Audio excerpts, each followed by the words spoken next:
Mes bien chers frères, gloire au Père et au Fils et au Saint-Esprit, au Dieu qui est, qui était et qui vient. En ce jour, nous fêtons la Sainte Trinité. Un seul Dieu en trois personnes. Le plus grand mystère qui soit et le plus incompréhensible pour les hommes. Comment imaginer que Dieu soit trois personnes tout en étant un seul être ? Impossible à imaginer. Aucune représentation, aucune image ne pourrait pleinement expliquer ce mystère qui nous demeure obscur. Cependant, mes chers amis, nous savons tous, nous l'expérimentons, l'amour est au cœur de notre vie. Nous sommes des personnes, nous nous aimons,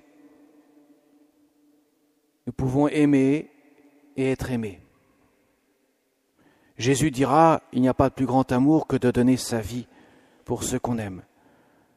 Pour Jésus, l'amour, aucun doute possible dessus, c'est le don suprême de soi et la réception du don de l'autre. L'amour est un don. L'homme a cette capacité de se donner, car il est une personne. Nous savons aussi par ailleurs que les anges, ces esprits, ces purs esprits qui n'ont pas de corps, eux-mêmes sont aussi des personnes. Ils ont cette capacité à entrer en relation d'amour. Alors évidemment, Dieu ne peut pas ne pas être amour. Il serait inconcevable que Dieu aurait tout créé par amour s'il lui-même n'était pas amour. Et comment pourrait-il être amour s'il était impersonnel ? Et comment pourrait-il être une personne s'il n'y avait qu'une personne ? Ça ne peut même pas exister. S'il y a une personne, il y a forcément une autre personne avec laquelle j'entre en relation. Car lui qui est éternel, qui n'a ni commencement ni fin, comment aurait-il créer un seul être avec amour si lui-même n'était pas pluripersonnel, plusieurs personnes ? Si nous pourrait-on dire, nous regardons le mystère de la Sainte Trinité sous l'angle de l'amour, nous pouvons prendre conscience qu'il y a une certaine cohérence à penser que Dieu est plusieurs personnes, tout en étant un seul être. Mes chers amis, Jésus dans l'Évangile nous révèle cela. Le Père aime tellement son Fils. Il l'engendre éternellement. Il ne cesse de l'engendrer.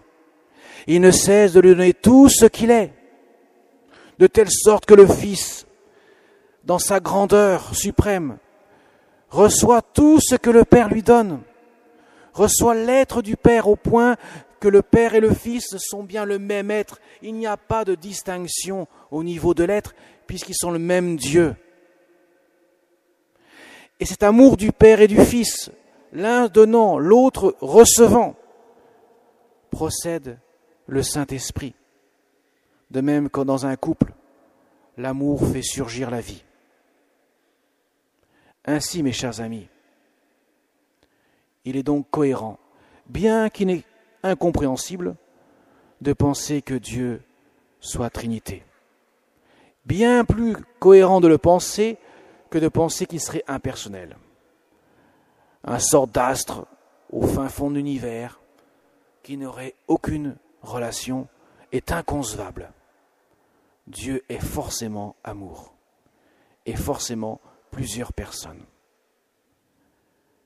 L'amour du Père et du Fils et du Saint-Esprit est tel qu'on n'en trouve pas d'égal sur terre. Parce que Dieu n'a pas de l'amour, il est l'amour même. Nous avons de l'amour que nous recevons du Père, du Fils, du Saint-Esprit. Mais Dieu, il est l'amour en tant que tel. Et nous vivons parce que sans cesse, notre existence est marquée par l'amour. Chaque seconde de notre vie, c'est l'amour de Dieu qui nous maintient dans l'existence.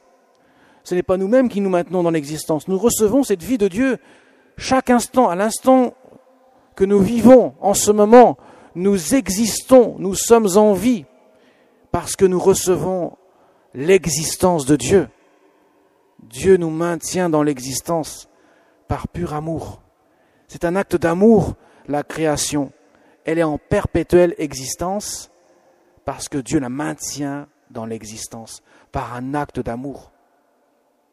Il va de soi donc que Dieu lui-même, étant amour, il existe par lui-même.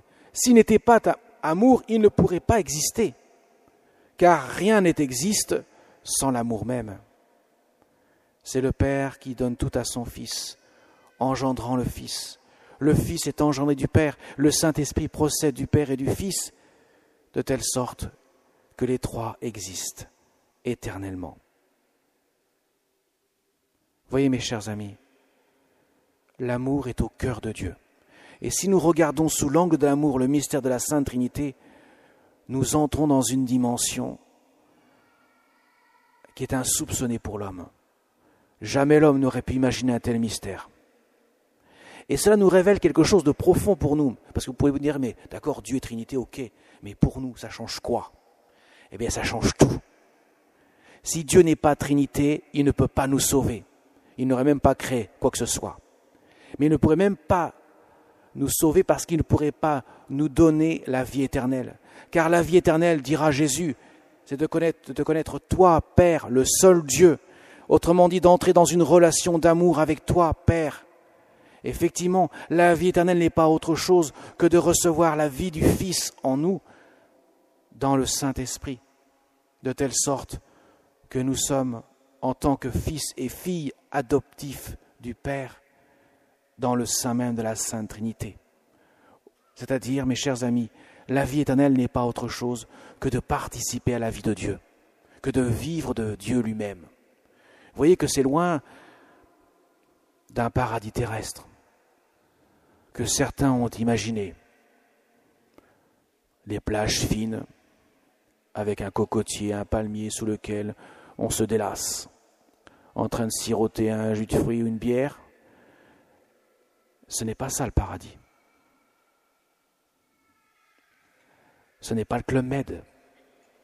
Ce n'est pas la jouissance sensorielle que nous pourrions aspirer. Ça n'a rien à voir avec ça que le paradis. Ce n'est pas tant jouir des choses, des biens, que aimer de l'amour de Dieu. Ce n'est pas non plus l'image de la petite maison dans la prairie, célèbre feuilleton que les plus anciens d'entre vous connaissent probablement. Ça n'a rien à voir avec une espèce de paradis terrestre, où l'homme coulerait de vieux jours, dans le calme et la paix. C'est vraiment une intimité avec Dieu. Voilà pourquoi ça change tout. Voilà pourquoi la Sainte Trinité, le mystère de la Sainte Trinité, nous révèle ainsi ce qu'est le ciel. Quand nous entrons par la porte, pourrait-on dire, de l'amour, avec ce que Dieu nous révèle de lui-même, dans la contemplation de ce mystère, nous percevons quelque peu, je dis bien quelque peu, ce que peut être le ciel, l'amour. Sainte Thérèse de l'Enfant Jésus l'avait dit. Je veux être l'amour dans l'Église, car il vaut mieux ramasser une aiguille avec de l'amour que de nourrir des milliers d'affamés en les méprisant. L'amour est au cœur de la vie du chrétien. Voilà pourquoi Jésus dit « Baptisez-les au nom du Père, du Fils et du Saint-Esprit, comme nous l'avons entendu dans l'Évangile, et apprenez-leur à garder les commandements que je vous ai enseignés. » Et quel est le commandement, dit Jésus dans l'Évangile ? « Aimez-vous les uns les autres comme je vous ai aimé, toujours fondé sur l'amour. » Mes chers amis, on en revient toujours à l'amour, don de soi et accueil du don de l'autre. Telle est la vie de la Sainte Trinité, telle est la vie du chrétien au ciel. Contempler Dieu dans cet amour ineffable, indicible, cet amour qui ne cesse de voir un échange entre ces trois personnes de la Sainte Trinité qui font jaillir un bonheur éternel dont nous sommes appelés à communier. Et la première, en avoir bénéficié bien sûr, dans sa grandeur, c'est la Vierge Marie. Même au moment le plus tragique, au pied de la croix, Stabat Mater, la Vierge Marie était dans la contemplation de Dieu, dans l'accueil de l'amour de Dieu, dans la confiance inébranlable en Dieu, sachant que Dieu est toujours là, quoi qu'il arrive, même dans les moments les plus douloureux. La Vierge Marie s'offrait en victime expiatoire, dire en victime d'offrande par amour de Dieu. Demandons-lui son aide, son intercession. Elle avait demandé à Fatima, aux enfants de Fatima, de réciter le chapelet tous les jours, précisément pour nous aider à comprendre de l'intérieur, avec son cœur de mère, son cœur de disciple, d'épouse de l'Esprit Saint, le cœur de Dieu. Pas le comprendre de manière intellectuelle, mais le comprendre dans une dimension d'amour contemplatif. Amen.